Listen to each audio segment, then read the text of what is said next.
Welcome, everyone, to the African Global Mental Health Institute webinar. This is one of our first educational series for this particular academic year, and we're excited to have you all join us today. I wanted to give a brief description about what the African Global Mental Health Institute does. I'm also going to introduce myself. I'm Michelle Durham. I'm a child and adolescent psychiatrist and co-chair for the working group, one of the pillars of the AGMHI that focuses on training and education. I'm based in Houston, Texas. The AGMHI embodies Dr. Chester Pierce's vision to serve the mental health needs of all people everywhere.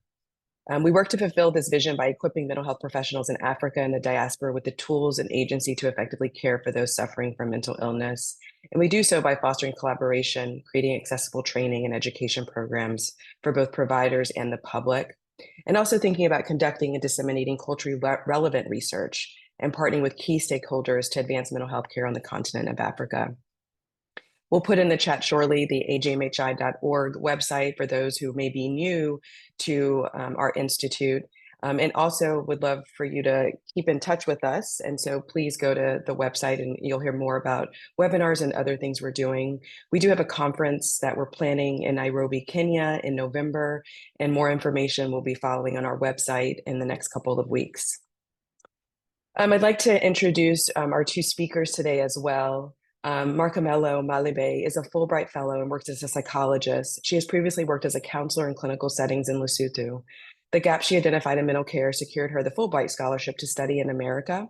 She acquired her master's in counseling psychology from Western Michigan University, and she's temporarily licensed as a master psychologist in the state of Michigan, where she worked before relocating back to Lesotho. She recently secured the Alumni Engagement Innovation Fund through the U.S. Department of State to implement a community engagement mental health project in Lesotho. She's also a part-time lecturer at the National University of Lesotho, teaching psychology courses. She's currently co-authored research on climate change, gender, and mental health.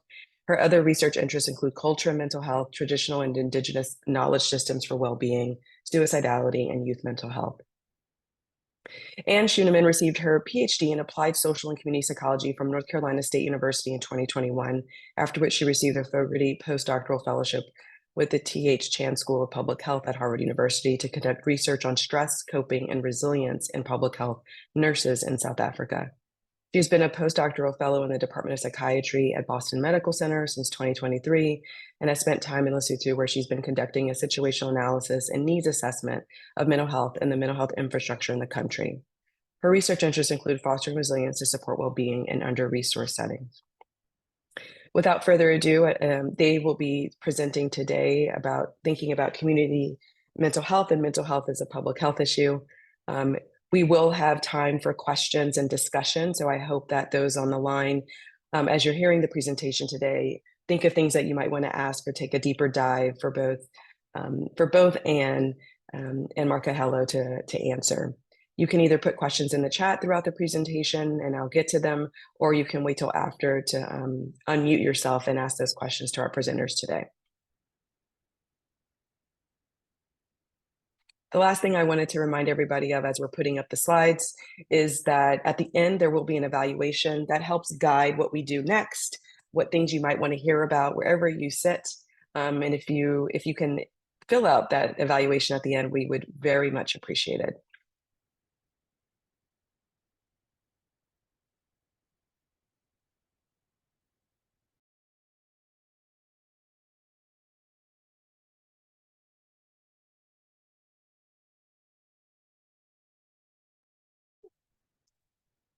And thank you very much, Dr. Durham. Hello, everyone, and thank you for joining. And as Dr. Durham mentioned, my name is Anne Scheunemann, and along with my friend and colleague, Makamohelo Malimabe, we will be presenting on modeling mental health as public health through the lens of community psychology. And just to provide a brief overview of the presentation, I'll be starting with just a brief discussion of community psychology, what it is, and the principles and values of the field, after which I'll give kind of just some brief information about mental health broadly on the African continent and the mental health infrastructure and how that might be related to community psychology. and then I'll dive into a bit about the Lesotho context in particular, after which May Makamohelo will take over and provide some information on the mental health landscape in Lesotho, and then discuss her current project related to mental health in Lesotho, and then we'll discuss next steps and also how her work might be applied to maybe broader, global settings. So thank you. And next slide, please.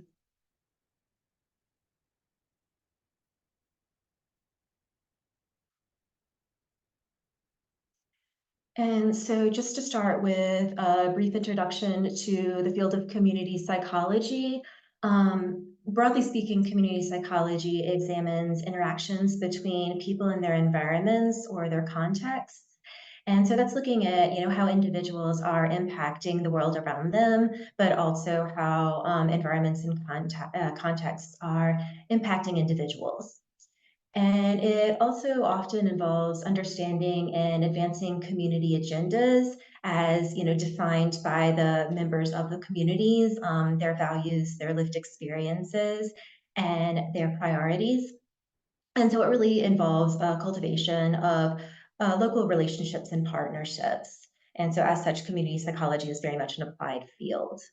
The Formally speaking, community psychology started as a formal field, like probably across the world in the second half of the 20th century, but it's actually rooted in ideals that are a lot older. So, as the name would suggest, community has a strong influence in community psychology, as do family and societal structures.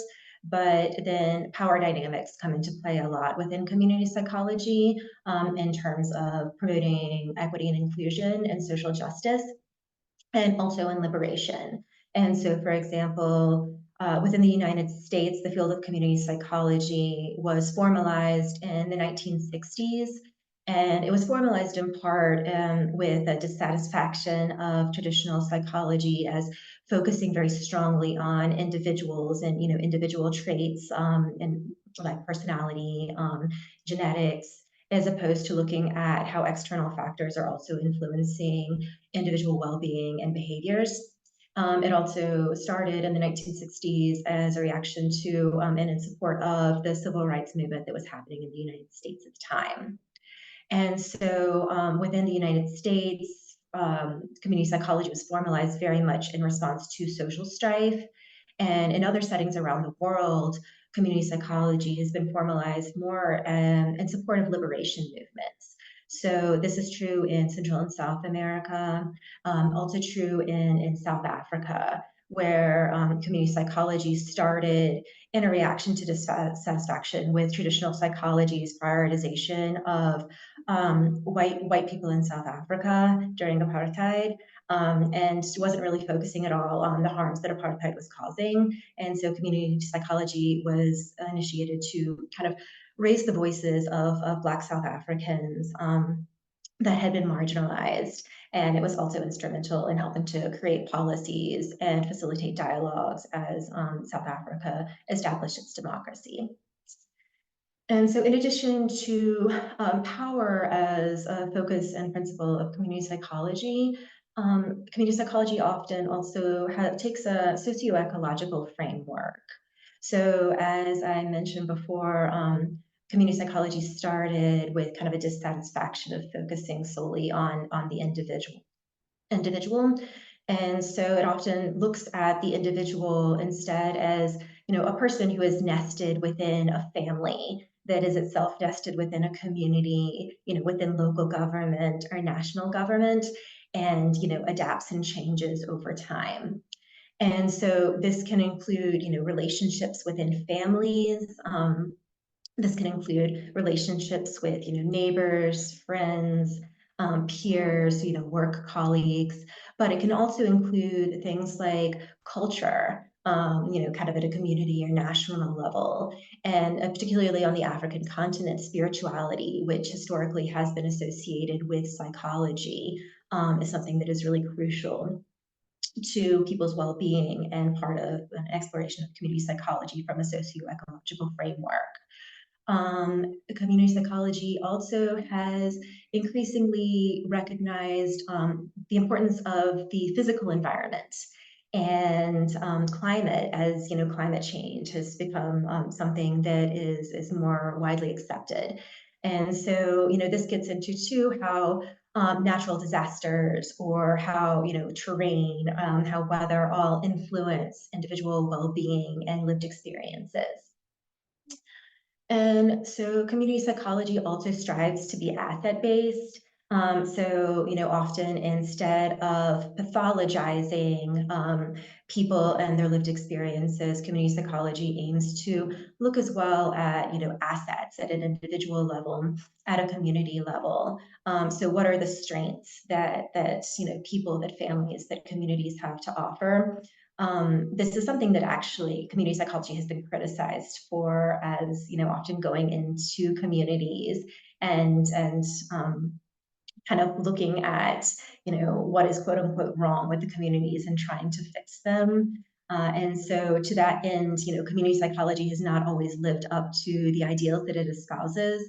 But in more recent years, there's really been a focus on trying to integrate decolonial literature with community psychology in order to make sure, that all voices, diversity of voices are raised up, and that communities are actually viewed in a holistic way, and that people living in these communities are prioritized, as well as their voices and their lived experiences in any kind of community engagement.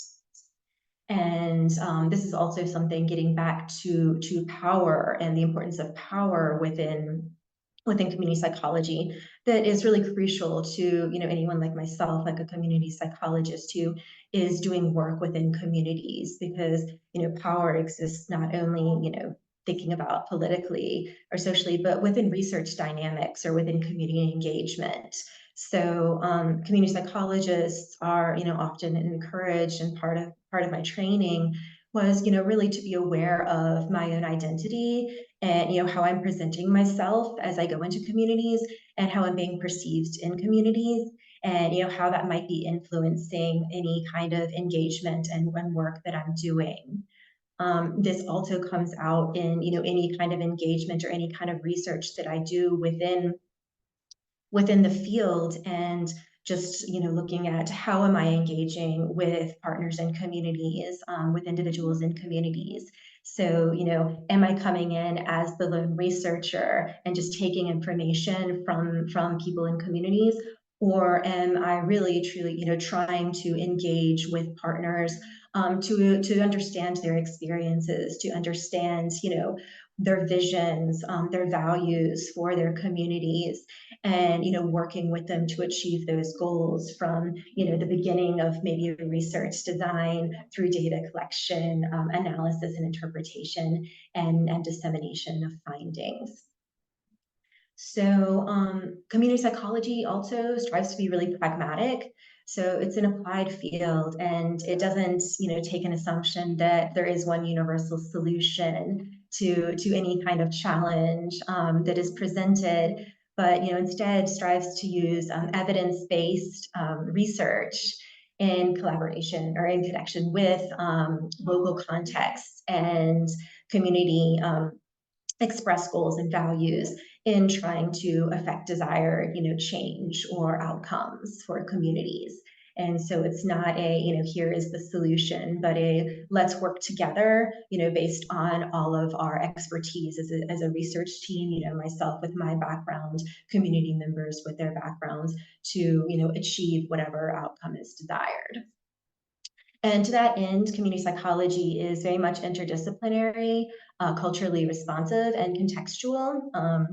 And there's also been a move in recent years too to really define a global community psychology that is multicultural and is looking at voices throughout throughout the world, and trying to come up with solutions like based on those voices. How can we work together, and hear and learn about each other's lived experiences in ways that maybe we can learn from each other.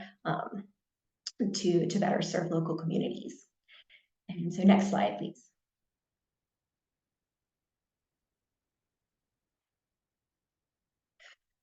So yeah, just to provide a little bit of background on mental health in Africa and how community psychology might be related to mental health in Africa. So 70% of countries in Africa spend less than 1% of the total health budget on mental health, and 90% have less than one psychiatrist per 100,000 people in the population.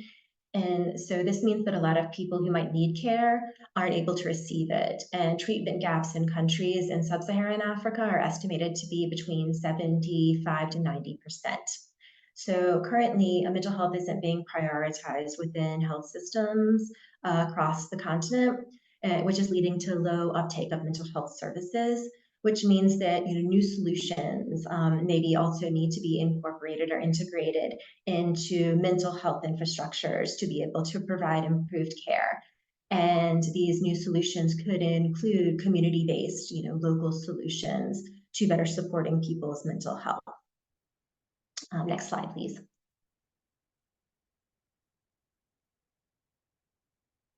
Okay. And so within Lesotho specifically, just to provide a little bit of background on the country, Lesotho is located in sub-Saharan Africa.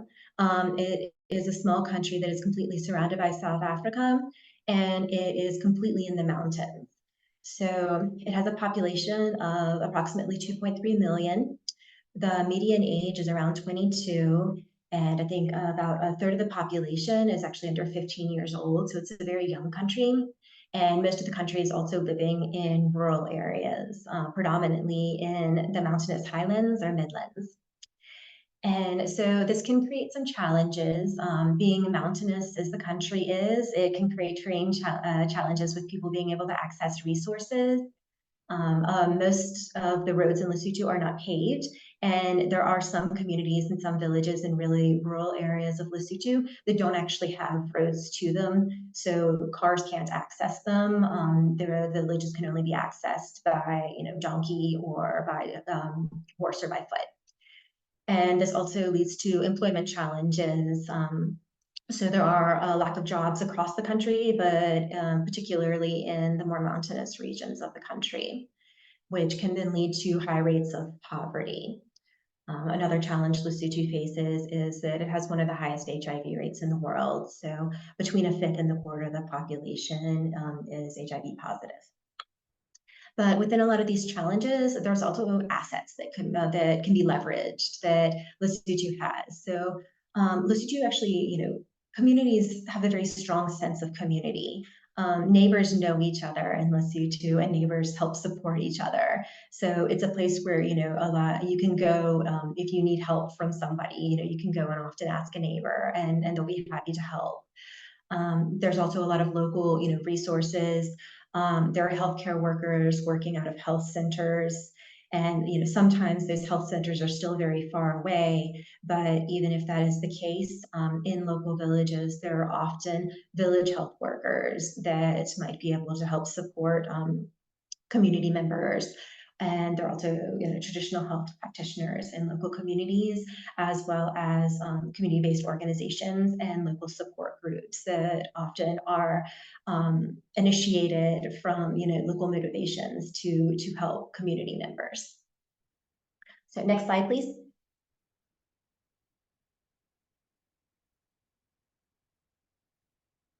And just to provide a little bit more background on the health infrastructure in Lesotho. So these are all pictures that I took over the last year as I was doing my data collection for my study. And just to start off in the bottom left corner there, that is a health center that's located in a remote area up in the mountains in northern Lesotho. And so this health center has a catchment area of multiple villages. And oh, sorry, just to step back, I apologize, I meant to tell you this earlier. Lesotho's health infrastructure is organized such that there is one national psychiatric hospital that is located in the capital of the country. And then there are district hospitals that are located in each of the 10 districts throughout the country. And then there are health centers that tend to be located in more rural settings that often are meant to serve multiple villages. And so for each of the health facilities, the district hospitals, the health centers, they have catchment areas. And so, anyone living in any of the villages within a particular facility's catchment area is expected to primarily go to that health facility as their first line of health or mental health care. And so then, if their needs cannot be met at the health center, then they can be referred to a district hospital, which could then potentially refer them to the national mental health hospital if needed. But these health centers, it can be difficult to access, even though they are out in rural areas and they're meant to serve local villages. So this one health center that is in the lower left of the screen, sorry, the pictures are a bit disorganized, but if you look in the upper right of the screen, so that is an image taken from just outside of the health center of a village that, is probably an hour to, walk from the health center. So, for anybody who is in need of care, they're going to have to walk a couple hours if they don't have a truck or a buggy to get to the health center. And, for some of these really remote areas, the walking time, it can take a half a day or more to get to a health center, which is just not feasible for some people who are in crisis. And then if you look again on the left side of the screen and in the middle of the screen, that is a picture of a district hospital that is in the southern part of the country. And that hospital is actually kind of interesting because it is located on one side of a major river, the Cinco River, that runs throughout Lesotho. And its catchment area is on both sides of the river, but there's no bridge. And so if you're on the far side of the river from the hospital and you have to be able to get to the hospital, and you need to get to the hospital, you have to first get to the river and then take one of the boats that you can see in the upper left corner of the screen to ferry your way across the river and then go up a mountain to get to the hospital. And so even for people who are on the same side of the river as this hospital, it can actually be as much of a couple days walk to get to the hospital. And so again, somebody in crisis, that's just not an option. And for some people who are just needing medication, village health workers can actually be sent to collect medication for people in the communities locally. But that can still be a challenge for the village health worker. And then looking at the right side of the screen in the middle, that's another district hospital that is located in the northern part of the country. And you can see that there's kind of a line running outside of the hospital. And that's not atypical at all. There aren't enough health professionals to be able to serve the needs of the population. So a lot of times people who are coming into the hospitals can be waiting all day to see a nurse or a doctor, which can also be difficult for people who are trying to work.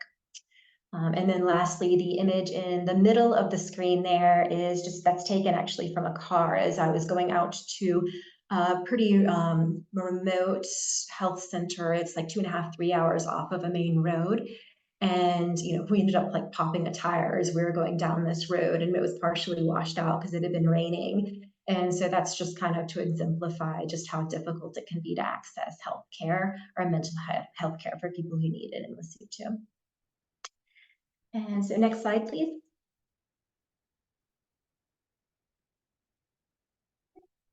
And so I am now going to hand over to my colleague, Makamohelo, who is going to talk some about the Lesotho mental health landscape. Thank you, Dr. Anne. Can folks hear me okay? Yes. Oh, thank you. My name is Makamohelo. I work in mental health in Lesotho. So I'm a big believer that in order to understand the extent of the problem, or better have a clear understanding of some of the interventions that are being proposed in a specific context, it is equally important to have a bit of a picture, right? To have a bit of background as to what the situation looks like. So a bit of background is I have walked those mountains in delivery of healthcare. Previously, I was working in HIV programs, and you would have to get off the car at some point and start trekking on the mountains to deliver care to what would be the nearest hospital from the main roads, which would be in the deep mountains of Lesotho. And so what ended up happening in HIV programs is that there were community healthcare workers that were identified to deliver some of this care in the communities. You find that clinically, multi-month dispensing was done, whereby people are prescribed maybe 6 months worth of their antiretroviral treatment. And so we are seeing that mental health is fast becoming prevalent in Lesotho. Maybe we have always had mental health issues as well, like most countries, but identification of them has been compromised to that extent. And so when we bring it down to mental health, what are we seeing to be the case in the context of Lesotho? So it says that 20% of the population suffers from mental illness. That's about 1/5 of the population, the 2.2 population, 2 million population. Treatment gap is estimated to be 80%.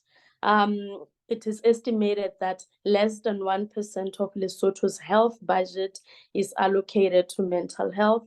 And this is the case for most low middle income countries. As I was doing my background research to make my proposals, I was learning that most African countries are attributing at least 1% of the overall what would be national budgets to mental health. So that means we are getting close to nothing, really. There's lack of mental health professionals. Where they exist, we are learning that they are not adequately trained so that we have a ton of specialists in Lesotho. Currently, we do not have a psychiatrist.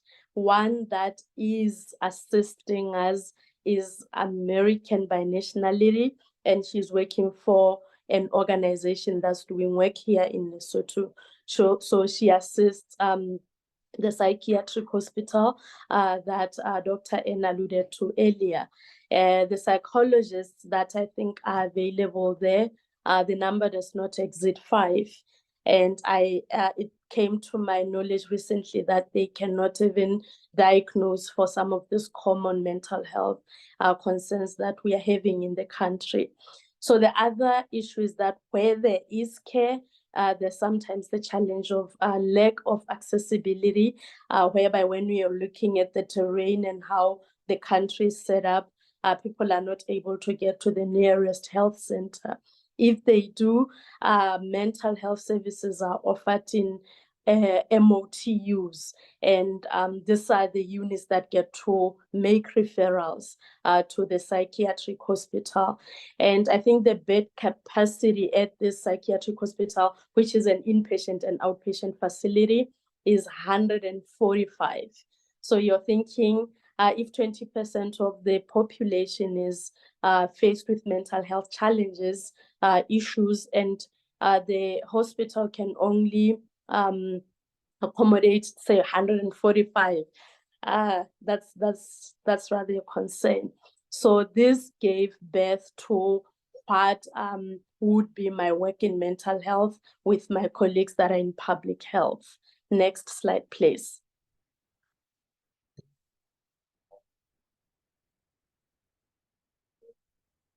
Okay, so we made a proposal, me and a colleague, two colleagues of mine who were not able to join today. So we proposed that since we are seeing that there's a gap in clinical services, there seems to be a lack of access when people want to access the services.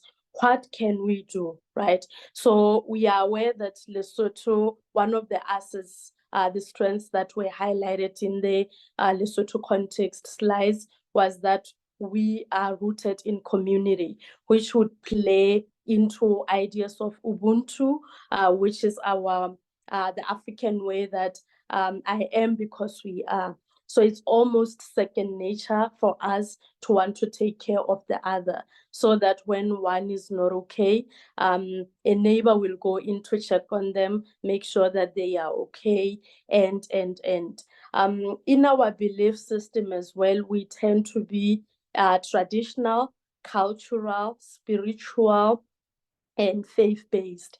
So it is also common practice for community members to consult with traditional healers or spiritual healers, or their church pastors or leaders, if you will, to talk about their problems, right? To talk about mental anguish that they have, or whatever mental burdens they are feeling at any given point in time. So we started thinking about, okay, now that we are aware that where people need care, there's a treatment gap, how can we bridge the gap, right? So we came up with a project called Mental Health for Public Health Lesotho, to say, is there a way that we can bring together these groups that we identify to be ones that people consult with when they are in communities and they are faced with mental health challenges. And so the treatment gap is rooted in that if mental illnesses go untreated and undetected for an extended period of time, it just exacerbates the condition and makes it worse, right? And so as part of this project, our intervention or solution is to improve uptake and to make sure that people that are being challenged with mental illnesses feel like they have an idea of what to do if this was to be the case in their lives. So we are working with traditional healers, spiritual healers, village chiefs or community leaders. These are also some of the prominent groups in community that people go to when they are faced with challenges. It can be generally life challenges or health challenges, to say we are having a family member, they are behaving out of character, what do we do? So we have identified 250 people as somewhat of a pilot intervention project to train them on awareness of mental health issues, awareness of mental health symptoms, and having an idea of what to do if this was to be the case. If someone cannot reach the nearest clinical center, what can they do in community? So these are some of the groups that provide services. What can referral cascades look like, whereby a traditional healer meets someone with mental health concerns, they help them, and over a span of time, their symptoms do not improve. What can be done in cases like that? So we are hoping that through this project, we will be able to improve uptake of mental health services by working with these identified participants in the 10 districts of Lesotho, the ones that Dr. N alluded to in the earlier slides, that we have 10 districts and 1 referral hospital in the capital where I'm based, where I work. So if we are to scale mental health services, we thought it would be beneficial to visit all the 10 districts and foster those relationships, bi-directional relationships of how we can best serve Basotho when they are presenting with mental health challenges. Next slide, please.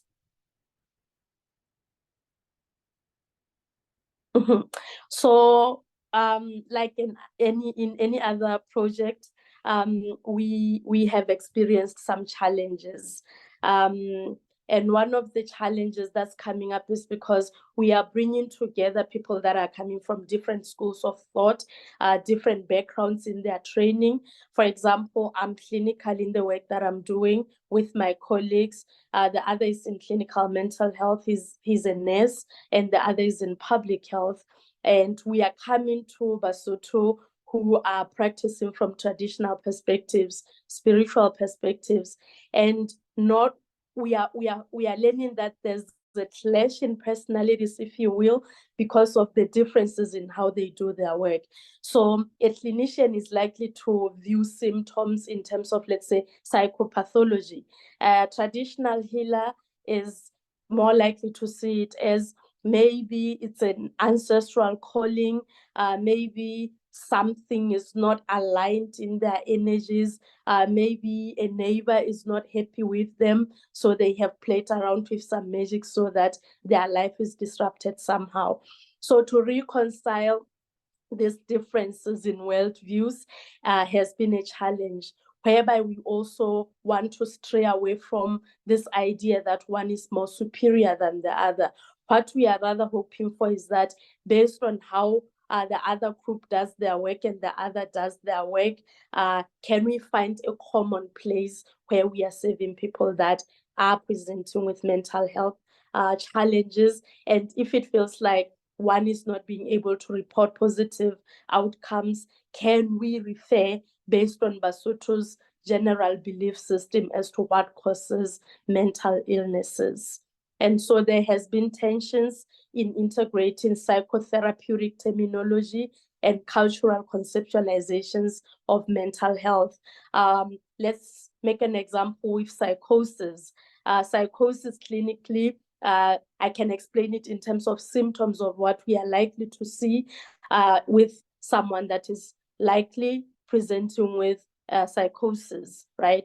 But now you find that the cultural conceptualization of what psychosis is and how it is explained, the two schools of knowledge or ideas or views clash. So that's something that we are also finding in working in the community.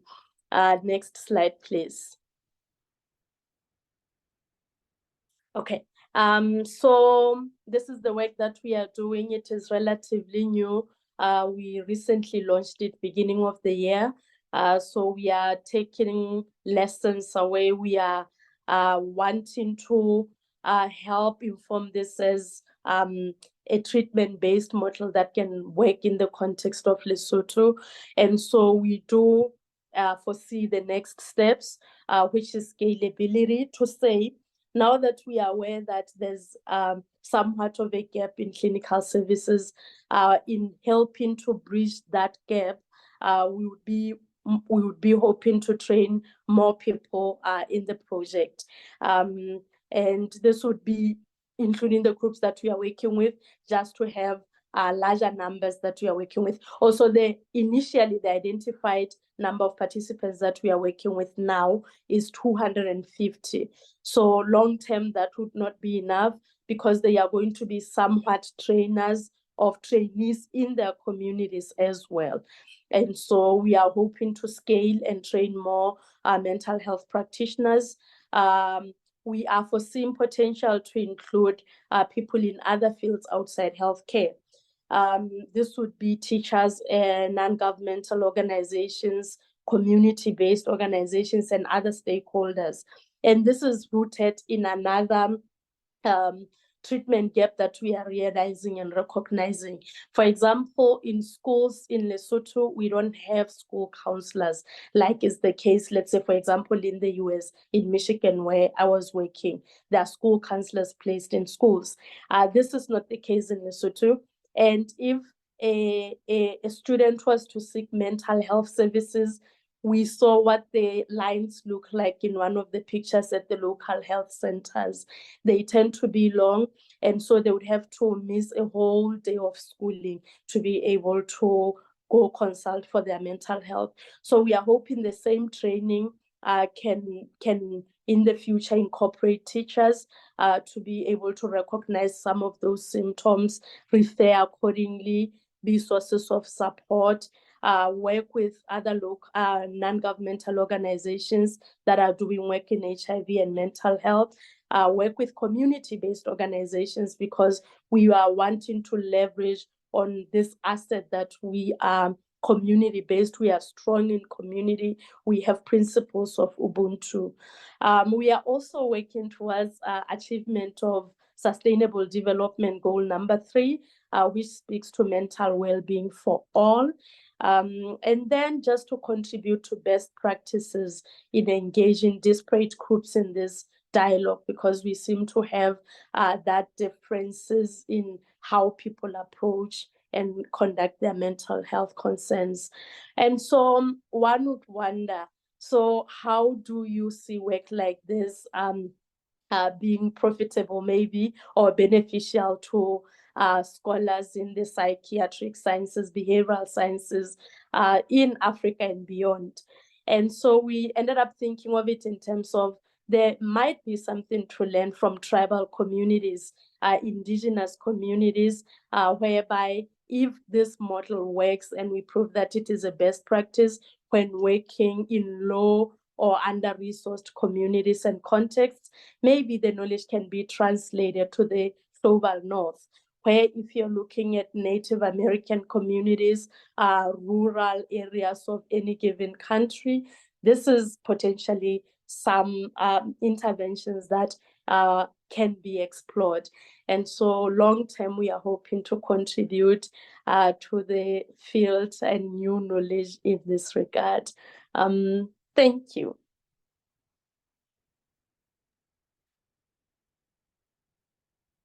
Thank you so much. There was one question that came up when you were presenting, Makamohelo, that about at some point you said people were being assessed for mental illness, and I don't know if we understood completely if that was for everyone in the country or was it a certain region? Can you expand on that? Oh, sorry, what was the question?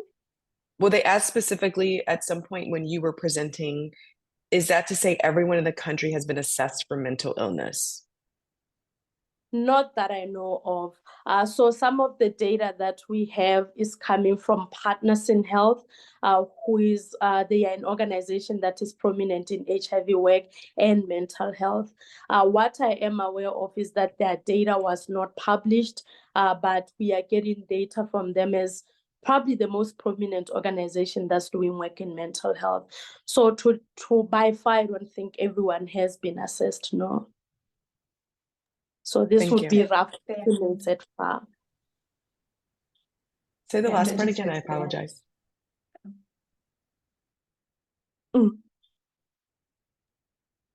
And were you going to say something? So can you say that last part again, Makamohelo? It didn't catch it. Oh, okay. I was saying this would be at most rough estimates of what the situation looks like. I don't think all population, we haven't had more population-based studies where we are just assessing for mental health. Yeah. And then we had another question. Do you find these different approaches are complementary in that they combine to lower risk of the illness's harm? Are the practitioners open to this view? Can I have the question again? And maybe if Craig is willing, maybe you can ask specifically. Yeah, I'm happy to speak up on that point. So it's good to see everyone. You were speaking to the conflict that goes on between traditional healers and trained clinicians. You know, the magic and medicine. I'll shorthand it that way, right? What I wonder is, do you find that with education, there is a pathway for them to be open to the idea that as intractable as mental illness is, actually both approaches are needed. We need medicine and magic, that they complement one another and can frankly reduce the risk of harm that the illness might cause? Or are they so entrenched in their particular paradigms that it's got to be one without the other? I'm curious to understand what you're learning there. Okay. I think there's open-mindedness to them coexisting. I was explaining in another training that part of why we are here is because we need each other. So we need you as much as you need us. So there's that open-mindedness to it. And there is some decoloniality to it as well, that clinical systems are more formal in Lesotho. They are recognized by far as the most formal clinical models of care. So when we come from clinical backgrounds of doing the work, it comes across as if we are invalidating what they are doing in communities. And now we are saying we are fast learning that the clinical healthcare system needs the community strategies, interventions, support. And when we are communicating it from that working together dialogue, it seems to be more well received than when we go in and we say we are going to train you on this and this and that. It's met with rejection if it was to be like that. Yeah, that approach scales. Well, thank you so much for your work. I'm always thrilled to see the progress that you're continuing to make. Thank you. Thank you again, Dr. Durham. Good to see you, Craig. If anyone else has questions, please feel free to get off of mute or put it in the Q&A. While I'm waiting for you all to do that, I'm hoping you can expand a bit. And if I missed it, then maybe a reiteration. But I'm trying to understand how long you've been doing this work and how many lives have been touched by it, maybe, and how many people are working on this project together, and for maybe anybody on the call and like to understand how did you sort of kick this off if they wanted to do something similar where they are? Okay. So not long, actually. I was enjoying myself in America working.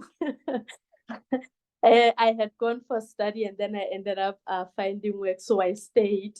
But I started thinking, initially when I came out here, I wanted to become imparted with the skills to contribute to my local community. So we started brainstorming ideas of how and applied for funding. We applied for funding to say, this is a model, this is an intervention that we want to try out. And this is where we got funding to do the project. So we are 4 months in. We have just done a national marketing of the project to enlist participants, tell people what the project is going to be about. We have only had 2 trainings so far where we are meeting with the participants. So it is scheduled to run for the whole year. So we are more likely to report outcomes positive, God willing, at the end of the year to say, this seems to be how many. So what we are going to do is to access the registers of the people, participants that we are working with, to say, before the training, this is what the status was like, this is what the numbers were. But having brought these groups of people together, we are seeing that post the training, these are reported numbers.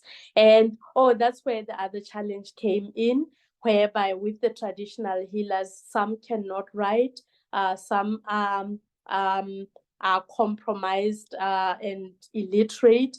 And so we have had to brainstorm ideas of how we are going to report on the numbers of people that they have been able to see.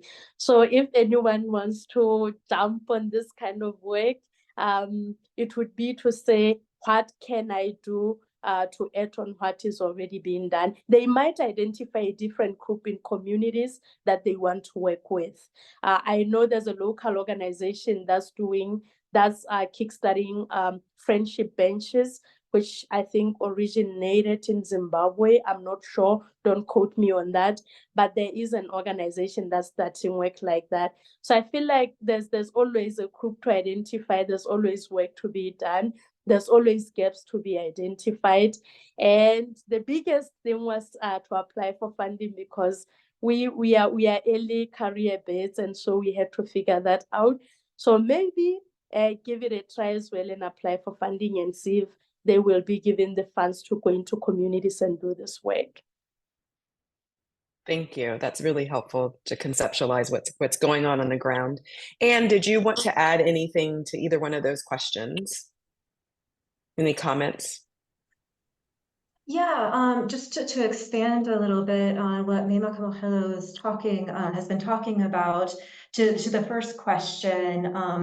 So I think that one of the challenges in Lesotho is that there is a lack of data overall with regard to mental health. And so, this is something that has been recognized as a challenge too within, being able to get more funding for mental health. We don't have any statistics. or we have, well, we obviously have some, but very few. So the 20%, that's actually from research that Partners in Health did back in 2016. It's 8 years old, it's pre-COVID. And so there's actually been a huge push recently, and multiple different organizations are working together on the ground here now to really initiate more research and have more data on the mental health situation on the ground. And so I'm actually going to be starting a study, hopefully in the next couple of months, that's actually going to be looking at depression and anxiety prevalence within people living with HIV. So, hopefully there will be more data that is, more recent in upcoming years. And then also to Craig's question, and just to expand on that a little bit, I think that, yeah, it's so important to have these conversations with different people who, with different professionals who are providing, counseling, who are providing mental health services, because I think, there's research across the country that patients aren't conceptualizing it often as, I'm either going to do this route, like a biomedical route, or I'm going to do a traditional healing route. A lot of times there's actually a pragmatism of, what works. So, I'll try this, I'll try the biomedical route here, I'll try, traditional healing here, and see what helps me. I think based on my research for last year, I was doing interviews and focus groups, and there is actually a lot of interest and willingness to talk with one another, to sit down at a table. And so, I've talked with some traditional health practitioners who were actually, like, they were referring to, the Mhlomi, the psychiatric hospital, for example, and they were interested in learning more about mental health. I think too, there's actually people who are working within the health system who are also traditional health practitioners and identify that way. There was a bit more skepticism in collaborating with religious leaders that I was receiving from healthcare workers that tended to be more in rural areas. So interestingly, a lot of the hospitals in Lesotho are actually run by the Christian Health Alliance of Lesotho. But I think in the more rural areas, there can be problems with religious leaders, pastors encouraging people to go off their medications because they're, the problems are perceived to be spiritual. And so there can be a little bit of conflict there. But hopefully that just kind of expands a little bit on Craig's question. No, thank you. It sounds like both of you have taken a really deep dive in trying to get the services and making sure you're doing it, as you all mentioned at the beginning, in a community-based way. I have a couple more questions, which is great. And so hopefully we can get to all of them in the next couple minutes. So we only have 2 or 3 minutes, but I'm going to try to get all of these.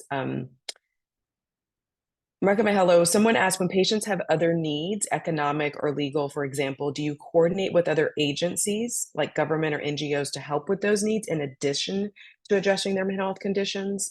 Just want to know what's part of your care model so far. I think we lost her on the line. Maybe Did we lose her? Do you happen to know, Anne?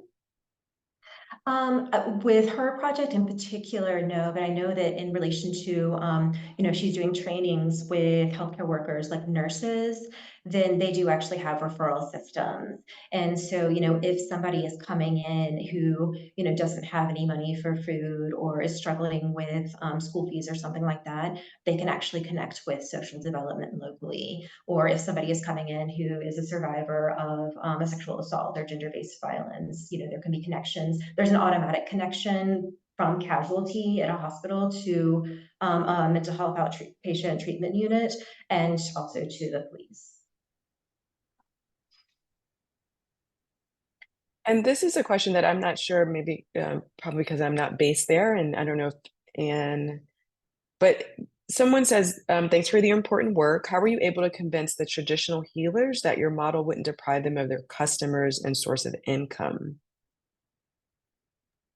Yeah, I'm not going to be able to answer that. I have definitely had conversations with people at the Ministry of Health in Lesotho about that.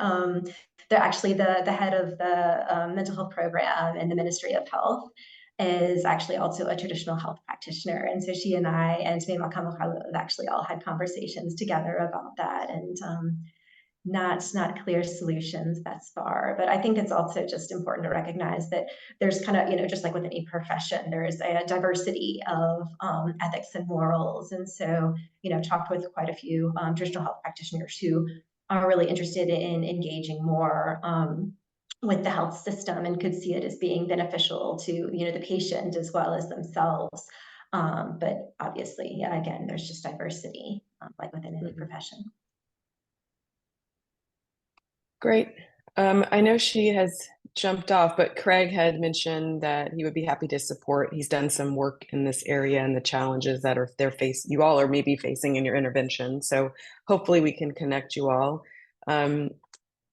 Someone else had asked about, not asked, it's really a comment about it would be good to have another webinar. So someone's giving us a suggestion, which is great, with an update on outcomes on how these services are being accepted by communities. And this is really exciting and interesting work. And it's good to hear that you're collaborating with traditional healers, mostly thrilled at their open-mindedness and wishing to replicate that in their community in Nigeria, which is great. And I love that comment, Benita, because that is what we're trying to do by sharing knowledge and exchanging ideas across the diaspora, that people can learn from each other, hopefully form collaborations, and not have to recreate the wheel. If something has worked in one country, at least you have something to start on and adapt it to the community that you're serving. Craig has put his business card in the chat as well for those who want it and can connect with him later. I want to just thank you, and I know she's dropped, but you can give her our thanks too, to Makamohelo, that we appreciated your talk today and giving us a lot to think about, and really to root all of our work in community and center community and all the work we do across the diaspora. Thank you for joining. Don't forget to do feedback on today's webinar. That there is a link in the chat that you can access now. And we'd really appreciate any suggestions for future webinars. We're going to try to have these quarterly. This is something we're doing that's new for AJMHI and our particular pillar or core area of thinking about training and education and what we can all learn from each other. I wish you all, some of you, it's the end of your day. Some of you are just beginning your day. So either way, have a great day. Anne, were you going to say something else? Yeah, I'm sorry, not to interrupt. I just wanted to, I know it sounds like quite a few people wanted to connect with Makamohelo. I don't know if there is a platform for doing that. And I'm happy to just share my email in the chat really quickly. I don't want to share hers without her permission, but I'm happy to forward along any information to her if that would be helpful to anybody. So I'll just kind of drop my email. Sure. Really quickly. So I think that went to just me, but did you want it to go to everybody? I did. I just forgot to think that. So. Okay. So Anna's sharing her email, but if anybody, our team can also reach out to her co-presenter to see what we can share after this presentation to those who came today. Thank you all. See you next time.